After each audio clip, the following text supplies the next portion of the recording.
मेरा नाम नसर अब्बास है। मैं वैसे टीचर नहीं हूँ, सिर्फ मैं वैसे पता चला था कि आप आ रहे हैं मंडी बहुत दिन से मैं यहाँ पे आया हूँ। मैं वैसे बैरून मुल्क में होता हूँ। एक सवाल है कि पूरी दुनिया में जहाँ पे भी हम जाते हैं कि यहूदियों की चीज़ें अच्छी हैं, उनकी क्वालिटी अच्छी है, उनके चाहे खाने पीने की चीज़ें हैं या वैसे हैं, यहूदियों की चीज़ें अच्छी हैं। हम मुसलमानों की चीज़ें अच्छी नहीं होती, क्वालिटी अच्छी नहीं होती। अगर मैं यूरोप की बात कर रहा हूँ, पाकिस्तान में तो इतनी नहीं है यहूदियों की चीज़ें, वैसे ऑल ओवर द वर्ल्ड की बात कर रहा हूँ।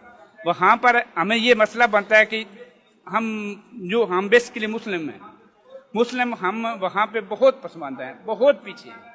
अगर कोई गलत काम कर रहा है तो वहाँ पे मुस्लिम होगा, ईसाई भी नहीं होगा, मुसलमान होगा पीछे। ये मसला फ़लस्तीन का तो बहुत दूर की बात है, कोई मुसलमान जाके इकट्ठा हो जाके स्ट्राइक करे या कोई वहाँ पे एहतजाज करे। सिर्फ मसला ये कि हम मुसलमान थोड़ा तरीका बता दें हमें कि हम इसके लिए क्या पूछा। इसी बहाने चंद और बातें कर जाऊंगा आपसे। यहूदियों की जो चीजें बहुत अच्छी होती हैं, क्वालिटी बहुत अच्छी होती है, जैसा कि आपने कहा, कुछ चीजों को आप मान लेते हैं, कुछ चीजों पे बात की जा सकती है। पहले हम बात करते हैं, यहूदियों की चीजें बहुत अच्छी हैं। कोल्ड ड्रिंक बहुत अच्छी है, उनका पिज्जा बहुत अच्छा है, उनका बर्गर बहुत अच्छा है, उनकी फार्मास्यूटिकल कंपनी की दवाइयां बहुत अच्छी हैं। किसने कहा? किसने कहा? किसने कहा? ये किसने कहा? अच्छा, आप कह रहे हैं ना, आपको किसने बताया? अच्छा, अब मैं आप ही से पूछता हूं नए अंदाज में, कोक बेहतर है कि लस्सी बेहतर है? नहीं, उनसे पूछ रहा हूं, कोक बेहतर है कि लस्सी बेहतर है? ओके, बर्गर बेहतर है कि पराठा बेहतर है? अच्छा, पिज्जा बेहतर है कि कीमे वाला नान चंगा है? जी, मैं आपसे पूछ रहा हूं। मैं अभी आगे जाऊंगा, मैं पहले सिर्फ यस नो, ये चीजों में से कौन सी चीजें किसकी बेहतर है? ओके, अब आते हैं फार्मास्यूटिकल इंडस्ट्री, जिसे फार्मास्यूटिकल माफिया कहा जाता है इस वक्त, जिसकी दवाइयां और अब आपको वैक्सीन भी जबरी लगाई जाएगी, जो सारा कुछ होगा, ये एक माफिया है। सवाल ये है, जो आपकी तिब्बे यूनानी थी, जिसे लोग तिब्बे नबी भी कहते हैं, दूसरे तरीके इलाज, जो देसी तरीके इलाज थे, उनके साइड इफेक्ट्स ज्यादा हैं या एलोपैथिक के ज्यादा हैं? तो आप मानते भी हैं कि वो नुकसानदेह है, लेकिन आप प्रोपेगेंडा का शिकार हो गए। अब ये प्रोपेगेंडा कैसे काम करता है, this is much important to understand.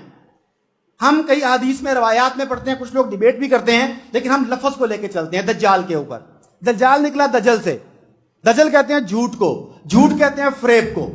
वो कहते हैं कोक खुली, खुशियां खुली। क्या ये दुरुस्त है बात? वो कहते हैं ड्यू खोली, डर की आगे जीत है। ओहो, वेरी गुड। चॉकलेट का इश्तिहार आता है और साथ लव के सिंबल बने होते हैं। जहां ममता वहां डालडा है। ये ममता और डालडा का कनेक्शन क्या है, मुझे बताइएगा जरा क्या है?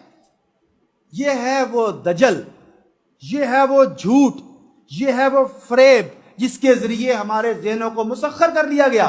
मैंने आपको बताया था पहले, शायद आप उसको बैठे थे कि नहीं, कि वो चाइनीज फिलोसफर का call, power perceived, power achieved. उन्होंने अपनी बर्तरी का ऐसा सिक्का हमारे ज़हनों पर जमा दिया, हमने आंखें बंद करके मान लिया कि इनका निजाम ठीक है, डेमोक्रेसी ठीक है, इनका निजाम है। हमने आंखें बंद करके मान लिया इनका तरीका इलाज ठीक है, क्योंकि ये ठीक हो गए। हमने आंखें बंद करके मान लिया कि इनका तर्ज जंग ठीक होगा, अपने लोग जंग सीखने के लिए वहां भेजो, क्योंकि उन्होंने हमारे ज़हन पर यह सिक्का बिठा दिया।